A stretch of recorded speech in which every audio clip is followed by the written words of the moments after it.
Oi gente, e aí, como vocês estão? Tranquilos? Bora para mais um react no canal. Dessa vez a gente vai estar conferindo mais um vídeo do nosso querido Evandro do canal Mangaque. O SPS que vocês tanto me pediram, eu vou ver se eu deixo esse vídeo aqui, esse quadro permanente aqui no canal que vocês estão sempre pedindo. Eu acho super interessante que ele vai respondendo perguntas ali do pessoal, eu particularmente curto bastante. Então bora conferir o poder oculto dos olhos do Falcão e as conexões misteriosas de Insama e do Flamingo. Insama é aquele cabulosão lá que pegou os cartazes lá do Luffy, da Vivi, do Barba Negra e falou: uma luz terá que ser apagada. E os olhos de Falcão, será que os olhos do Mihawk realmente tem um poder ou ele é só bonito mesmo? Então, bora conferir com o nosso querido Evandro Pepador. Lembrando, se você já é inscrito nesse lindo canal, deixa o like aqui no vídeo porque ajuda muito na divulgação. E se você ainda não é inscrito, seja muito bem-vindo. Inscreva-se, ative todas as notificações e receba vídeo todos os dias. Beleza? Tchau, tchau. Preparadas, senhoritas e senhoritos? Então bora conferir o poder oculto dos olhos do Falcão e as conexões misteriosas do Insama e do Flamingo. SPS, go! Fala galera, Evandro Fusari com mais um vídeo pra vocês. Como é que vocês estão? Espero que todos vocês estejam maravilhosamente bem. Opa! Hoje é o SPS, dia mais aleatório da sua semana. O dia que você aprende a dieta do trader de sucesso, o que eles comem, onde eles vivem, como se reproduzem. E como vocês gostaram dessa dica, agora também outra dica pra vocês, direta do YouTube. Clássico. Como perder 20 quilos em 1 hora. Ou como perder sua vida, né? Que nojo do caralho! Doideira esse YouTube. Esse é o SBS. Quer botar pergunta aparecer aqui? É fácil. Links aqui na descrição. Só ir lá e deixar sua perguntinha nos posts. E bora lá tirar essas dúvidas. Nossa, que nojo. Duvidosas.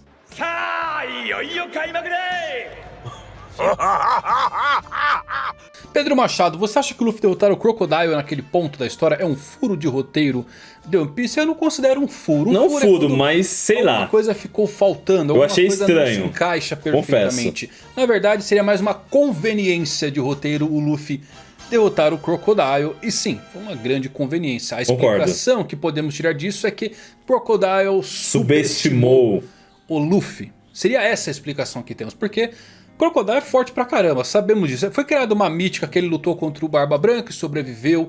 Ele empatou com o Douglas Bullet. Aí chega um Luffy lá, pré-time skip, não sabia nada, nem usar a fruta direito. Consegue derrotar. Mas qual a grande sacada dessa luta do Luffy e do Crocodile? E até do Luffy e do Enel também. Foi feito pra explicar funcionamentos dos poderes, das Akumas no Mi. Então o Crocodile tem uma fruta poderosa, muito possivelmente até desperta. Ele que falou a primeira vez de despertar de Akuma no Mi em One Piece. Ele tem um domínio absurdo da sua fruta e eu aposto que ele tem a sua fruta desperta. Mas nesse ponto, Luffy ele foi feito para explicar que existem alguns pontos que podem servir de apoio, que você pode lutar contra certas frutas com os inimigos naturais. No caso ali foi o sangue ou a água que afetava o Crocodile. Foi uma pena realmente que esse personagem foi usado para isso. E posteriormente acabou se tornando grandioso demais, o que gera essa dúvida entre os fãs. Mas aconteceu. Um outro personagem que sofreu bastante por conta das explicações de poderes e funcionamentos foi o Smoker, lá em Punk Hazard. Foi uma das vítimas das explicações, principalmente com o Haki. Tá bom? Para mostrar como o Haki você pode superar algumas frutas. Então é esse o contexto, não é um furo de roteiro, foi uma conveniência. Concordo. Parte do nosso protagonista usando aquela habilidade única que só os protagonistas têm. Aquela que aumenta 10% em todos os atributos e ele se torna invencível. Solador do Shanks é o nome. No capítulo 84 de One Piece, Hachi diz a Zoro que ele nunca poderia derrotá-lo mesmo que o céu se divida em dois. Acha que isso pode ser um foreshadow de Oda para nos mostrar que, assim como Luffy, Roger e os Imperadores, Zoro também vai dividir os céus. Temos um fã de Zoro aqui. Olha só, eu acho essa parte de dividir os céus muito icônica. E eu gostaria que ficasse somente para o Luffy. E é o que eu vejo acontecendo. O Zoro pode vir a dividir os céus. Ele precisaria ter um oponente à altura de um jogador para testar essa habilidade. Quem? Mihawk? Pode ser, tá bom? Qual que é a sacada aqui? Eu gosto mais dessa parte aqui dele dividir os céus do que aquela fala do Mr. One, do Das Bones, dele cortar diamantes. Porque essa parte dele cortar diamantes acabou se tornando uma teoria de longa data entre a fandom. Principalmente quando apareceu o Jozu e a fruta dele. Então como é que isso acabou gerando uma vertente? De que talvez o Shiryu da chuva teria a fruta do diamante. Isso óbvio antes de sabermos que ele pegou a fruta do Absalom, a fruta da invisibilidade. Mas é uma teoria de longa data, por conta dessa fala do Das Bones. Você desenterrou uma fala muito legal aqui. E sabemos que em One Piece nada é colocado por acaso. E o Oda adora conectar pontos. Ele pode ter colocado isso meramente por acaso, mas ele pode vir e falar, vou colocar o Zoro como Mihawk dividindo os céus. Seria icônico pra caramba, mas na minha humilde opinião eu acho que seria bem legal se isso fosse uma coisa que somente o Luffy conseguisse fazer. Olá, Melancoloso, o que você acha da possibilidade de que o Poneglyph que o Kaido possui pertencia, na verdade, ao Zebek? E como ele perguntou a Big Mom se a Pudding despertou aquele poder, nos leva a crer que talvez ele ainda não saiba o que tem escrito no Poneglyph. E com caralho, isso, ele não sabe sobre Joy Boy, foi o Zebek que contou a ele por achar que ele pudesse se tornar a figura icônica Joy Boy. Vamos lá, eu acho que o Road Poneglyph, o vermelho, é de Wano. E tem um outro também lá no castelo, que não é o Road Poneglyph. Esses dois eu creio que são sim de Wano. Agora aquele que está em Onigashima, aquele que o Lau encontrou, pode ser o Poneglyph que o Kaido pegou do Zebek ou pegou em God Valley. E ele contém informações que levaram o Kaido a personificar a figura de Joy Boy. Nesse ponto eu concordo com você. Mas o Road Poneglyph e aquele do castelo são feitos... Temos que lembrar que essas pedras foram feitas no país de Wano. Uma está lá com toda certeza. O outro Road Poneglyph, para quem não se lembra, ele estava lá na Ilha dos Homens Peixes, mas misteriosamente desapareceu. Pode estar com Shanks, visto aquela misteriosamente fala da Lau conversa com ela depois de ler esse Poneglyph em Wano, onde ela fala que para conseguir juntar isso temos que passar por todos os imperadores. Então Shanks pode ter pego esse Road Poneglyph. Eu ainda gosto da velha teoria do Capitão John, que é o tesouro do Capitão John, que o Bug vai achar o Road Poneglyph e vai se tornar mega importante, porque ele vai pensar que é um tesouro grandioso e chega lá apenas uma pedra que não interessa para ele. Aí com isso ele vai com o Luffy para a última ilha junto do Shanks. Obviamente os dois prometeram quando era criança. Então, meu amigo, que da hora. O que está no castelo de Onigashima pode ser sim um Poneglyph de suma importância para contar essa coisa do que levou o Kaido a personificar e tentar se tornar... Shanks vilão! Pode ser do Zebek, como pode ser alguma coisa remanescente lá de God Valley. A grande questão é como o Kaido tiraria essa pedra de God Valley no meio de uma guerra. Uma ilha que está desaparecendo. A Big Mom deu a fruta para ele naquele ponto.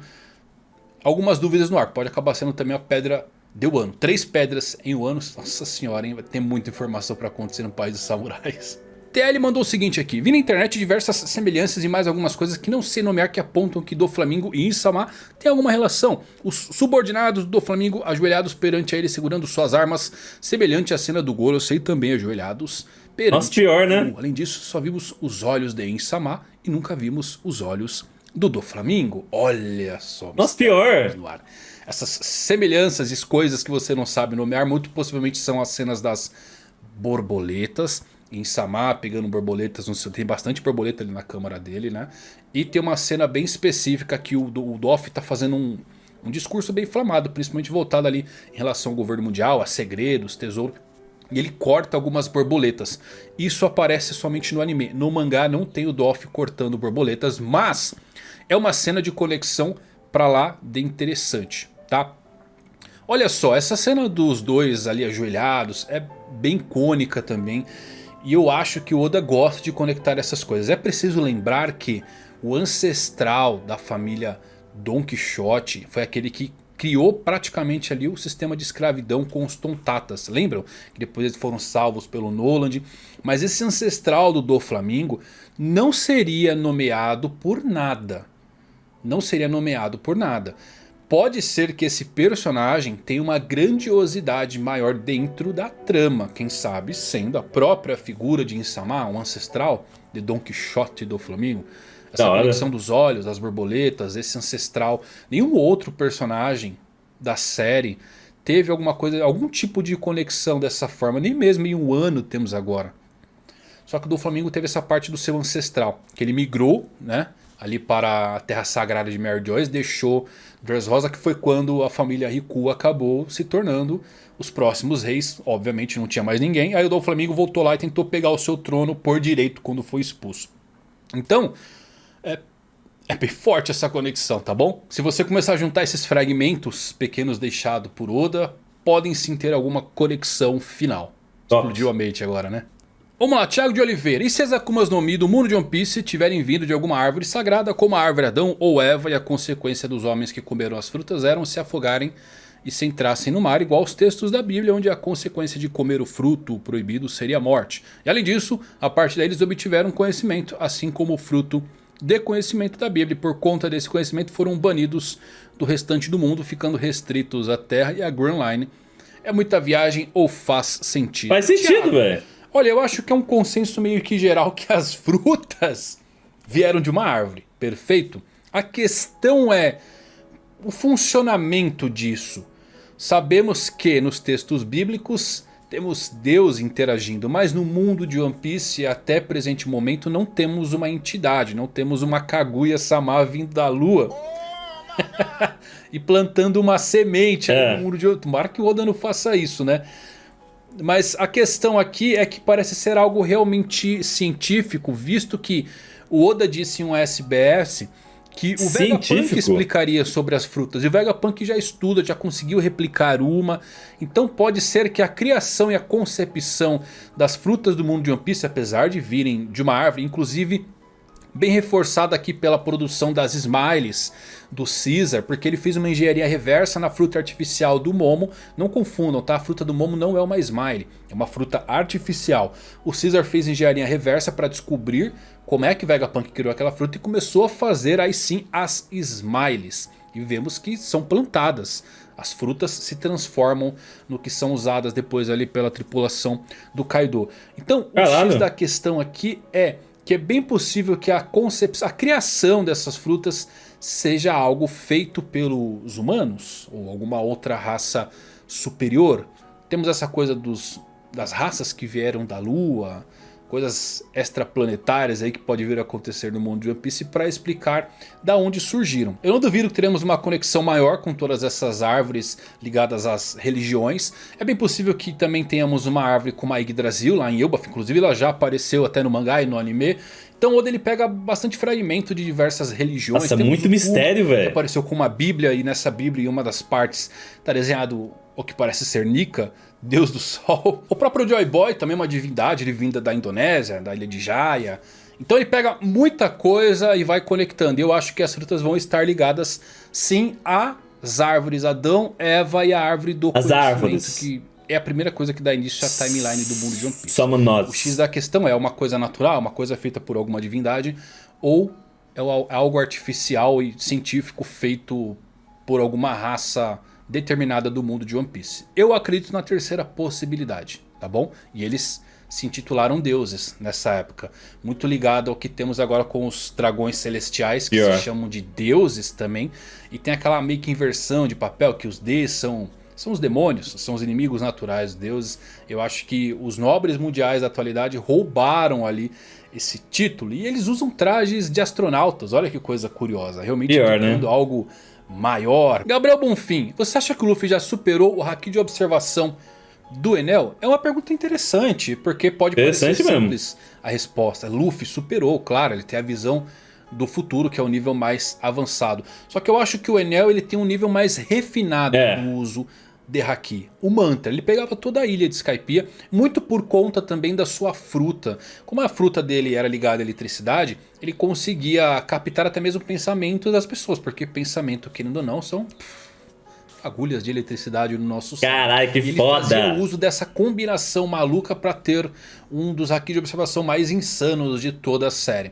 Então o mantra dele, todo o haki de observação do Enel é bem mais refinado, mas o do Luffy, por ser um pouco mais bruto, tem visão do futuro. Então sim, ele superou, mas ainda acho que o Enel faz um uso melhor desse poder do que o próprio Luffy em questão, porque o Luffy não consegue se acalmar muito, ele não consegue usar diversas vezes isso em batalha, requer concentração, foco, e o Luffy está sempre esquentado durante os combates. Lucas Bueno, além da Jornada do Oeste, quais livros você recomendaria para quem ama a cultura oriental? Nossa, sem dúvidas eu indicaria para você a leitura do livro dos 5 Anéis, que é a história de Miyamoto Musashi, o romance, é simplesmente épico. Esse livro foi escrito pelo Eiji Yoshikawa e foi adaptado inclusive para o mangá pelo Takehiko Inoue, mestre lendário e artista fenomenal, ainda conhecido como Vagabond.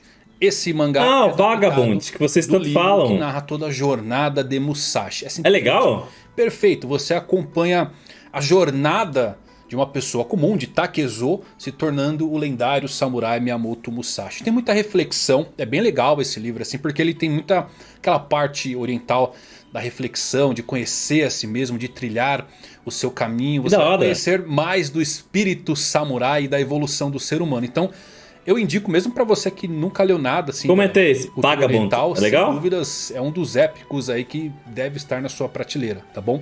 Os 5 Anéis. Também geralmente é feito em 3 livros, é uma trilogia contando. Mas é uma leitura muito legal, então fica a minha recomendação. Se vocês quiserem eu coloco até uma recomendação sempre de mangás e livros aqui no SBS. Só deixar um toque que eu coloco, tá bom? Ivo Newton, qual é o segredo dos olhos do Mihawk? Por que os olhos de Falcão?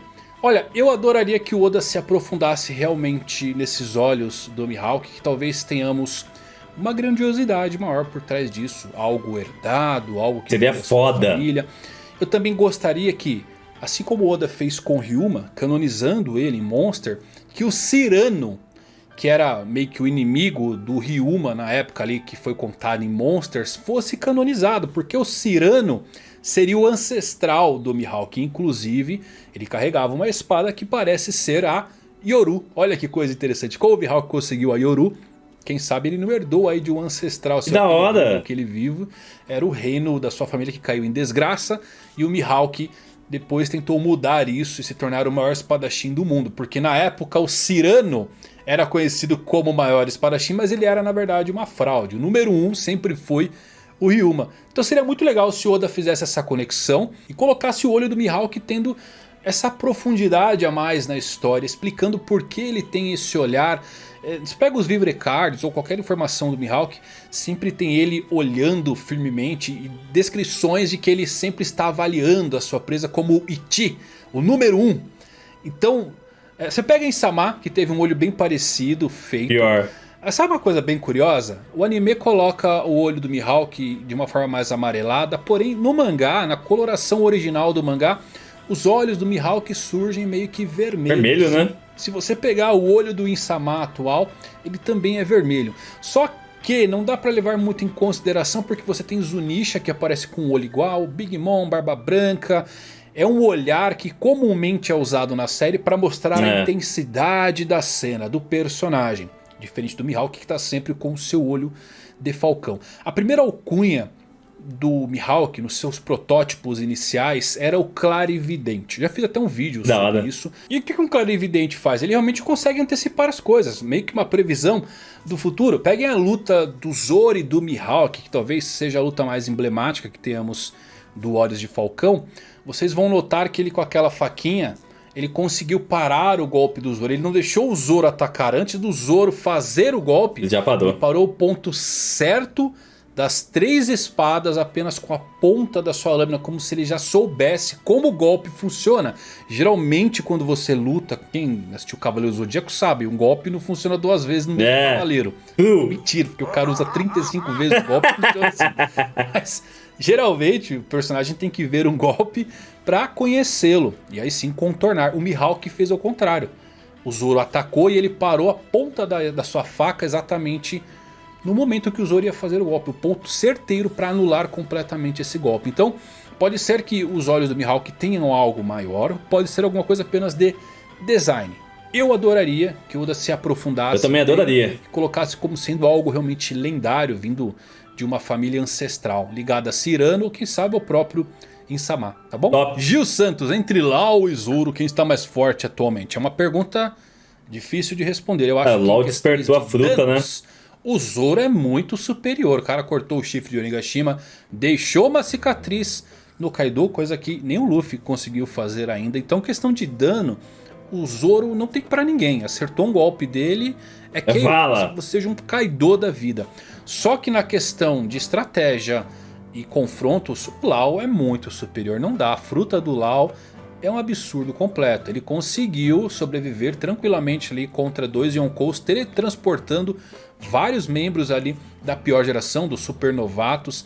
Então o Law é muito forte quando ele está com um Rune ativo. Muito complicado de se lidar com ele. Só que acertou um golpe do Zoro, cara, é GG, tá bom? Então seria uma luta realmente difícil de se equiparar. Eu ainda acho que o Lau tem uma vantagem por conta da fruta. A fruta do cara é suprema, então não tem como lidar com ele não, é complicado. E é isso, bastante pergunta respondida. Top! Vocês tenham gostado, se divertido. Se você Tamo junto. até aqui, então um salve especial pra você, meu amigo. É nóis. Até a próxima, valeu por Tchau. assistirem. Fui. Eu particularmente tô achando sensacional esses vídeos de SBS aí, nosso querido Evandro. Ele falou um pouquinho aí sobre os olhos do Mihawk, que eu particularmente acharia sensacional se realmente tivesse um mistério por trás desses olhos, e realmente ele tivesse poderes misteriosos, ele pudesse, sei lá, ser capaz de ver 30 segundos no futuro. Ia ser muito foda, porque ia ser algo único do personagem, só pra ele, ou só pra, tipo, pros descendentes dele e tal, mas ele é o último descendente. Algo semelhante ao Sharingan e tal, com o Sasuke sendo, teoricamente, né, o último descendente e tal. Eu acho que ficaria muito bom. E essa última comparação que ele fez aí entre o Zoro e o LOL, qual que é a sua opinião? Quero saber. Comenta aí quem que você acha que venceria numa batalha entre Zoro e LOL, com tudo disponível, velho. Haki da observação, haki da puta que eu pariu, tudo que eles pudessem usar, quem que você acha que venceria? E ele comentou sobre aquele mangá chamado Vagabond, que na verdade é um livro e aí adaptado pra mangá. O que vocês acham? Vocês já conferiram essa obra? Quem já conferiu, comenta aí que eu quero saber a sua humilde opinião. E ele comentou também sobre, talvez, né, o Doflamingo ali ser o Insama, ser um antepassado do Doflamingo, eles terem essa relação. Eu acho difícil, porque eu acho que esse personagem do Insama aí é totalmente misterioso, então eu acho que ele não vai ter descendente nenhum na obra, pelo menos eu penso isso. Porque, com certeza, se ele tivesse um descendente, eu acho que ele estaria no meio daqueles velhos lá, que são os Gorosei lá.